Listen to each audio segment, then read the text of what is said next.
When asked whether he believed in God, Albert Einstein offered a response that puzzled many.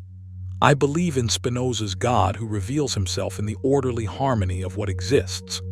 But who was Baruch Spinoza, and why did his concept of the divine resonate with one of history's greatest scientists? In this video, we'll explore Spinoza's life, his daring ideas about God and nature, and discover how his philosophy still shapes our understanding of freedom and happiness. Chapter 1. The Life and Times of Baruch Spinoza. Born in Amsterdam in 1632, Baruch Spinoza grew up in a Portuguese Jewish community that had escaped the Inquisition. He was curious from the start, drawn to explore all sorts of captivating ideas, a trait that soon put him at odds with strict religious teachings. While still in his early 20s, he was dramatically excommunicated from his synagogue for questioning dogma. It sounds intense, right? But Spinoza refused to be silenced. Instead, he threw himself into a life of independent thought, boldly challenging traditions and reshaping the intellectual landscape of Europe. After this harsh break with his community, he led a modest life, grinding lenses for microscopes and telescopes. This humble craft, surprisingly, helped support his profound philosophical pursuits. He worked away, constantly reflecting on the nature of God, reality, and the mind, jotting down revolutionary insights in his texts, most famously the Ethics. He preferred solitude to fanfare, steadily writing while the bustling city thrummed in the background.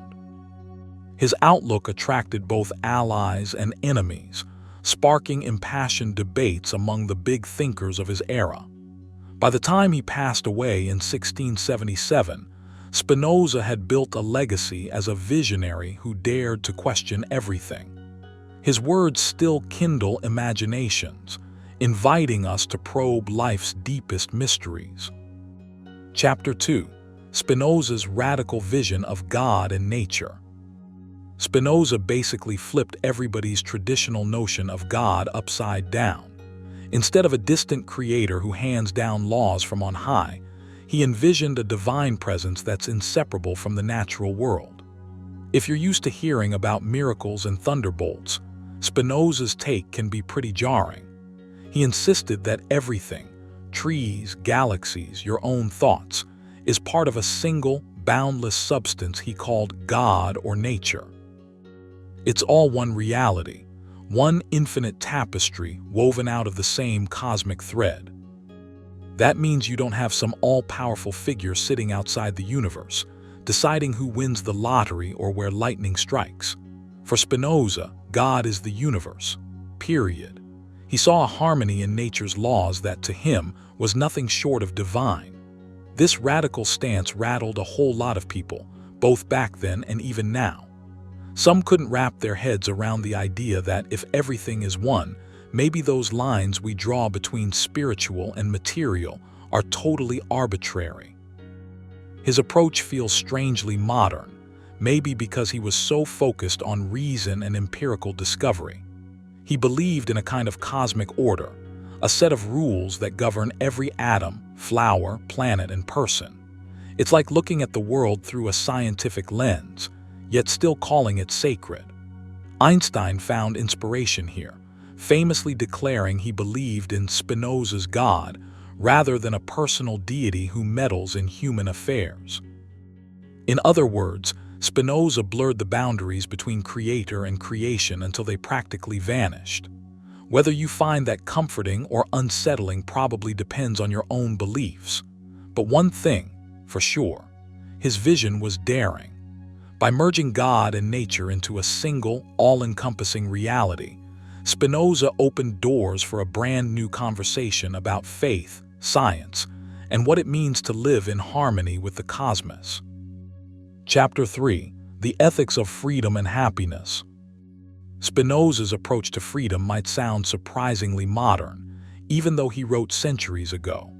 He believed true liberation starts from within, where we understand our own nature as part of that single, all-encompassing substance, God or nature.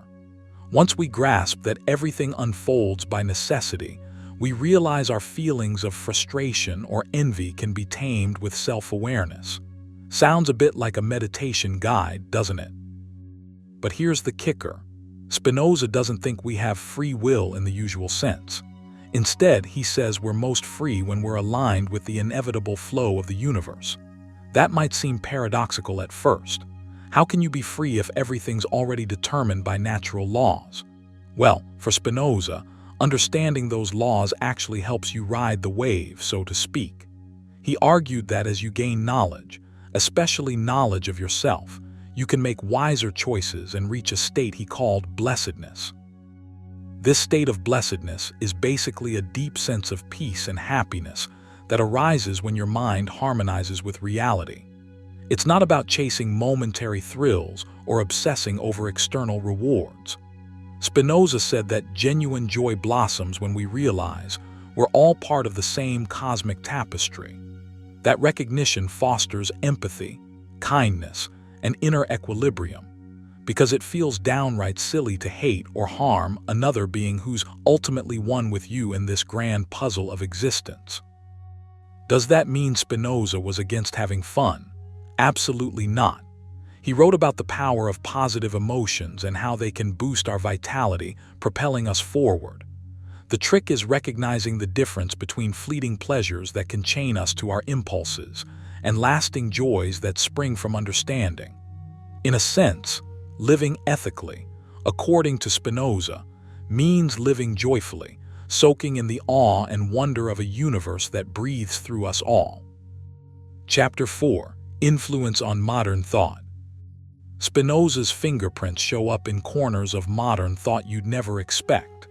His idea that God and nature are one, where the divine isn't some distant ruler, but rather the very essence of reality, opened the door for countless philosophers to ditch dogmatic traditions and dive headfirst into more scientific, experience-based worldviews.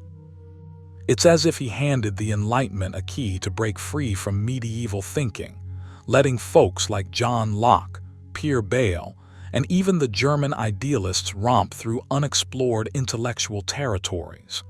And they sure did. But philosophers weren't the only ones smitten with Spinoza's bold vision. Scientists, artists, and political theorists found his emphasis on reason and interconnection electrifying. He practically whispered to them, dig deeper, question everything, recognize the unity behind all this chaos.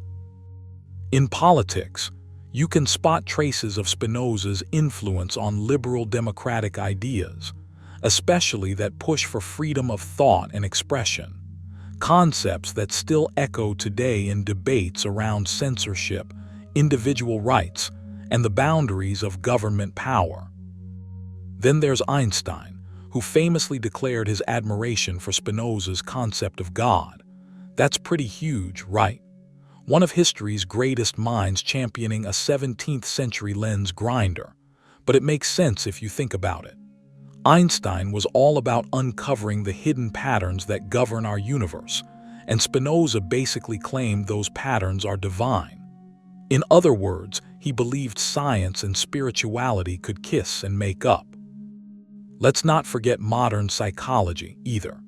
Spinoza's insights on emotions, how they spring from our underlying nature and can be molded through understanding, anticipated a lot of what later thinkers, like Freud and beyond, would tackle. So next time you pick up a self-help book urging mindfulness or emotional intelligence, give Spinoza a nod. He may not have invented the genre, but he sure planted some seeds that keep sprouting in our contemporary quest to make sense of life. Chapter 5. What can Spinoza teach us in the 21st century? Spinoza's wisdom might feel like a breath of fresh air in today's dizzying, tech-saturated world. He reminds us that happiness isn't about snagging the latest gadget or measuring our worth through social media likes. Instead, it begins inside, where we understand our place in the universe and see the common thread that connects each of us. That might sound lofty, but it's also incredibly practical. The more we realize we're all part of the same cosmic fabric, the easier it becomes to drop pettiness and show empathy. In a society grappling with constant social and political rifts, Spinoza's emphasis on reason could help us navigate tough conversations and find middle ground. That doesn't mean stifling passion. He loved positive emotions, but rather guiding them with clarity. By recognizing how our feelings arise and how they can be channeled, we might reduce hostility and nurture genuine understanding. He also deeply believed we're most fulfilled when we act in alignment with our true nature. That's a pretty big deal today, when people often feel stuck in jobs they hate or routines that stifle their creativity. For Spinoza, living authentically doesn't require escaping to a hidden, mystical mountain cave. It just requires deeper introspection, honesty about our emotions, and the courage to pursue what truly sparks our inner flame. Finally, Spinoza's vision of God or nature can calm existential anxiety. When you see the universe as one boundless system and accept that you're an integral part of it, daily worries can lose their sting. Instead of feeling isolated and powerless, you sense a profound connection to everything around you. The chaos of modern life may not vanish overnight, but Spinoza's ideas invite us to look at it all with fresh eyes, more curious, less fearful, and definitely more open to those sweeping waves of cosmic awe. Thanks for hanging out with me on this quick trip into Spinoza's universe. I hope this peek at his radical ideas, merging God and nature, promoting reason, and advocating for genuine freedom, sparked a few light bulbs in your own thinking.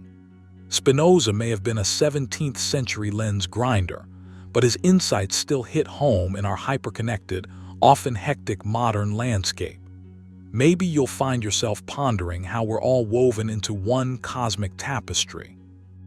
Or perhaps his call for reason and empathy will guide you the next time you're scrolling through a heated social media debate.